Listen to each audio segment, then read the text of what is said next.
저라면 미국에서 절대 이런 집들 사지 않을 것입니다. 미국에서 집 구매를 하시려고 생각하시는 분들, 영상 끝까지 보는 것은 무료니까 끝까지 보시고 손해 절대 보지 마세요.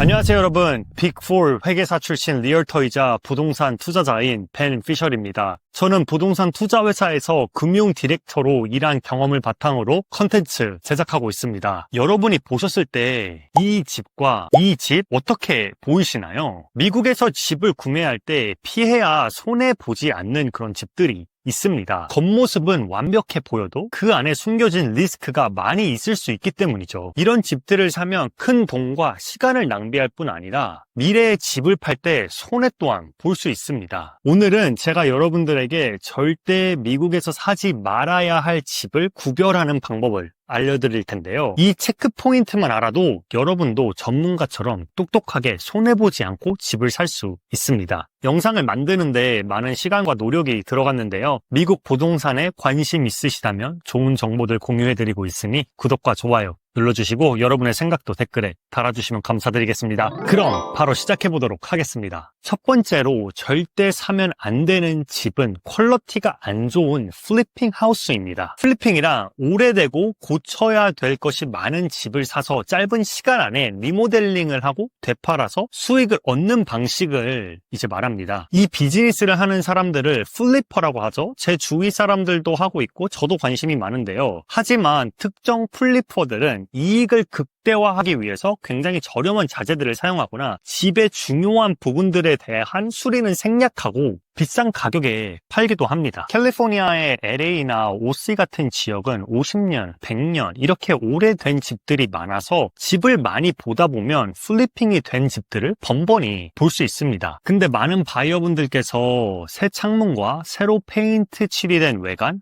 새집같이 리모델이 된 인테리어를 보고 무조건 좋다고 하시는 분들이 계시는데요. 이것은 굉장히 위험한 생각입니다. 예를 들어서 플리핑된 하우스 중에 벽면이 완전히 깔끔한 새 페인트로 칠해져 있는데 약간 천장이 내려앉아 있거나 불균형이 있는 매물들을 전 좀 많이 봤습니다. 보통 이런 경우 구조적인 문제가 있거나 물이 새서 그럴 수 있거든요. 이렇게 큰 문제가 있을 경우 심하게는 천장을 이제 철거하고 새로운 자재들로 다시 재설치를 해야 될 수도 있고 지붕을 갈아야 되는 그런 상황들이 생길 수 있어 몇만 불 이상의 많은 비용 또한 들어갈 수 있습니다. 이것뿐 아니라 파운데이션, 즉 바닥 균형 문제가 있거나 에어컨, 히터, 플러밍, 하수관 같은 문제들을 고치려면 많은 비용을 내야 하죠. 그래서 겉으로 보기에는 되게 이뻐 보일 수 있지만 실제로 파보면 문제가 많을 수가 있습니다. 또한 플리퍼들은 낮은 비용으로 고쳐서 높은 가격의 매물을 팔아야 하기 때문에 이제 퀄리티가 떨어지는 자재들을 사용해서 실제 들어간 리모델링 비용보다 훨씬 더 많이 뻥튀기를 해서 파는 경우들이 있어요. 하지만 리모델링이 된 집이 전부 다 그렇다는 것은 아닙니다. 양심을 가지고 좋은 자재들을 사용하는 그런 플리퍼들도 가끔 보면 있고, 플리퍼가 아니라 오너가 이제 리모델링을 해서 그 집에 살았던 경우는 금전적인 이득을 보려고 하는 것이 아니라 본인이 살고 만족해야 하기 때문에 이제 더 좋은 퀄리티로 리모델을 하고 집을 관리했을 가능성이 굉장히 높죠. 그러면 어떻게 해서 플립이 된 집인지 아닌지 알 수 있을까요? 굉장히 쉽게 알 수 있는 방법이 있습니다. 제가 꿀팁 하나 알려드릴게요. 우선 레드핀이나 진로우 같은 부동산 매물 사이트에 여러분이 보시는 집의 주소를 입력해 주시고요. 내려가시면 Sales and Tax History라는 부분이 있습니다. 여기서 마지막에 집이 팔렸던 가격과 기간이 중요합니다. 만약에 셀러가 1년 정도 안에 집을 팔려고 하고 상 가격보다 20-30% 이상으로 비싸게 판다면 이제 가서 보지 않아도 플리핑이 된 집인 걸 바로 알 수 있겠죠. 이 매물 같은 경우에는 9월 2024년에 셀러가 사서 4개월 뒤인 1월 2025년에 40% 정도의 높은 가격으로 팔려고 하는 것을 볼 수 있죠. 제가 이 집은 저번 주 주말에 쇼잉을 하면서 봤는데 바닥 자재를 집 가격에 비해서 굉장히 저렴한 바이널 바닥을 사용하고 있고 또 다른 문제들도 좀 보여서 추천하지 않았었습니다. 그럼 만약에 이런 플리핑 하우스를 봤을 때 너무 마음에 든다 한다면 상대 에이전트에게 어떤 건설업체 혹은 플리퍼가 진행했는지 물어보는 게 되게 중요해요. 그 디벨로퍼에 대한 온라인 리뷰들이랑 과거에 이제 진행했던 그런 플립 매물들을 찾아보고 신뢰도를 체크하는 것도 한 가지 좋은 방법입니다. 그렇기 때문에 여러분들의 이익을 우선시하고 이 부분을 체크할 수 있는 리얼터를 만나는 하는 것이 굉장히 중요하겠죠. 두 번째는 permit, 허가 없이 이루어진 공사가 있거나 지어진 ADU가 있다면 그런 집들은 피해 주시는 게 좋습니다. 우선 ADU란 Accessory Dwelling Unit이라고 불리는데요. 주택 부지 안에 추가로 지어진 보조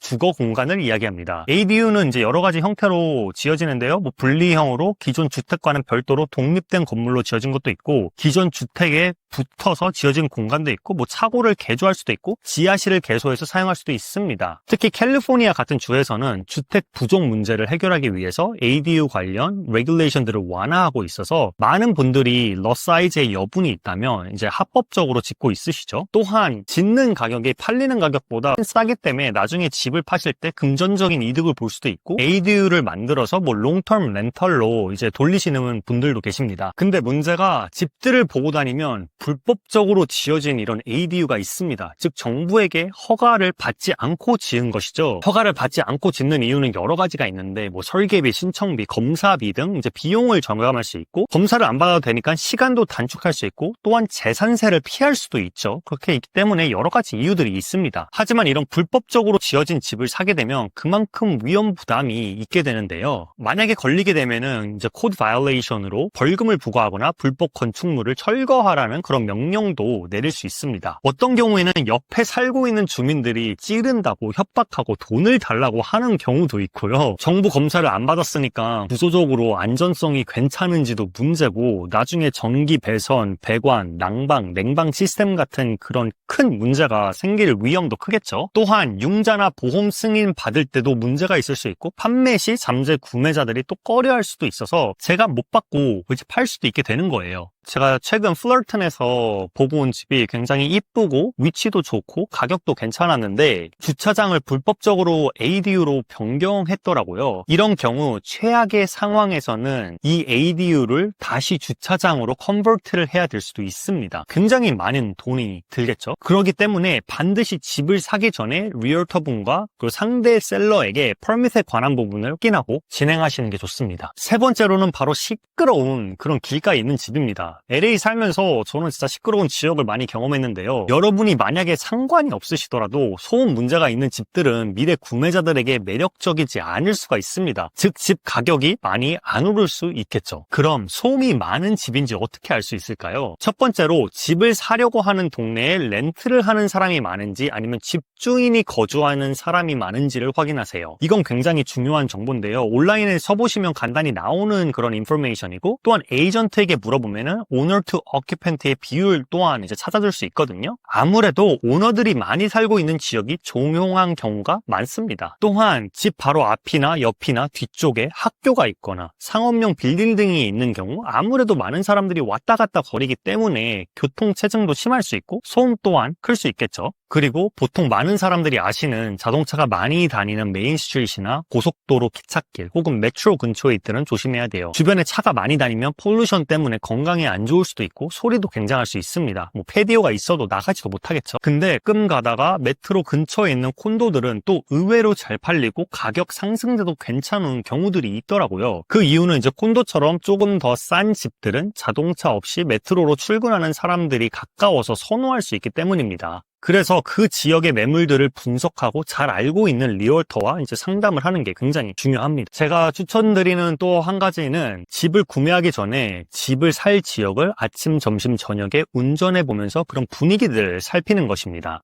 집은 비싸기도 하고 한번 사면 최소 몇 년은 동안은 거주하려고 사는 것인 만큼 아침에 트래픽과 소음은 어떤지, 금요일이나 토요일 밤에 주변 집에서 밤늦게까지 파티를 하는지, 주변에 이상한 사람들이 많이 사는지, 홈레스들이 많은지 등도 관찰해보면 이 집이 과연 내가 살만한 위치에 있는 것인지 아닌 것인지 이제 알 수. 그래서 좀 귀찮더라도 반드시 바이어 분께서 뭐 에스크로 전이든 에스크로가 들어갔을 때 체크해야 되는 부분이라고 저는 생각합니다. 또한 만약에 옆집이나 주변에 사는 사람들이 지나간다면 이 동네는 어떤지, 이 지역에 대한 만족도는 어떻고 소음은 어떤지를 물어보는 것만으로도 굉장히 많은 정보를 얻을 수 있고 집을 사는데 큰 도움이 될 것입니다. 저는 가능한 제 고객님들과 쇼잉을 할 때 그 주위에 거주하는 사람들을 만나면 항상 물어보거든요. 이런 부분들을 체크해주는 리얼터를 만나는 것도 굉장히 중요하겠죠. 네, 사실 이것들보다 집을 구매할 때 체크해야 할 포인트들이 굉장히 많이 있는데요. 그 부분들을 다 이야기하면 영상이 너무 길어지니 오늘은 여기까지 알려드리고, 또 혹시 여러분은 어떤 집을 피하는 게 좋다고 생각하시는지 댓글로 달아주시면 다른 바이어분들에게도 도움이 될 수 있으니 많이 참여 부탁드립니다. 제 영상을 여기까지 보셨다면 여러분은 미국 부동산에 관심이 굉장히 많으신 것일 텐데요. 앞으로 제가 유익한 영상 더 많이 찍을 것이니 구독과 좋아요 눌러주시고 알림 설정까지 하셔서 업로드 되는 영상들 놓치지 마세요.